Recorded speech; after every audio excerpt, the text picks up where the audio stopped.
మహారాష్ట్రలో భారతీయ జనతా పార్టీ విజయంలో పవన్ కళ్యాణ్ పాత్ర, అదే సందర్భంలో ఆంధ్రప్రదేశ్కి సంబంధించి భారతీయ జనతా పార్టీ సంబంధించినటువంటి నాయకుల పాత్ర ఉంది.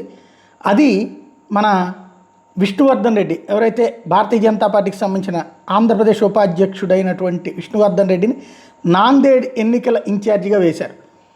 అక్కడ ఆ ప్రాంతానికి సంబంధించినటువంటి విజయంలో గట్టి కృషిలో తన పాత్ర ఉంది. ఇదే విషయాన్ని ఈ సందర్భంగా గుర్తు చేస్తూ పవన్ కళ్యాణ్కి కూడా ధన్యవాదాలు తెలిపారు. మహారాష్ట్ర ఎన్నికల ఫలితాలు బీజేపీ ఎన్డీఏ కూటమి భారీ విజయం సాధించి ఈ సందర్భంగా దేశంలో మరోసారి భారత ప్రధాని నరేంద్ర మోడీ గారి అభివృద్ధి, వారి నాయకత్వంలో డబుల్ ఇంజిన్ సర్కార్ మహారాష్ట్ర ప్రజలు నేడు కోరుకుంటున్నారు. దీని ఫలితమే బీజేపీ కూటమికి నేటి ఈ విజయం.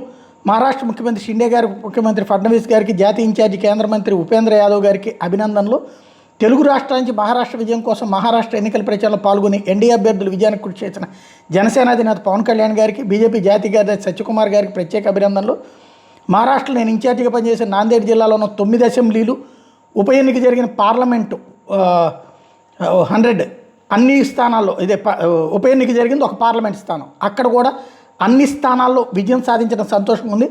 మహారాష్ట్ర ఎన్నికల్లో పనిచేసిన నాందేడ్ జిల్లా పార్టీ కార్యకర్తలకు, నాయకులకి అభినందనలు అన్నటువంటి విషయం ప్రకటించారు. తద్వారా నాందేడ్లో 9 అసెంబ్లీ నియోజకవర్గాలు, పార్లమెంట్ నియోజకవర్గానికి విష్ణువర్ధన్ రెడ్డి ఇన్ఛార్జిగా వేశారు. ఆ మొత్తం గెలుపులో కీలక పాత్ర పోషించినటువంటి వ్యక్తి. అదే సందర్భంలో దానికి సహకరించినటువంటి పవన్ కళ్యాణ్, సత్యకుమార్లకి ధన్యవాదాలు చెప్పారు.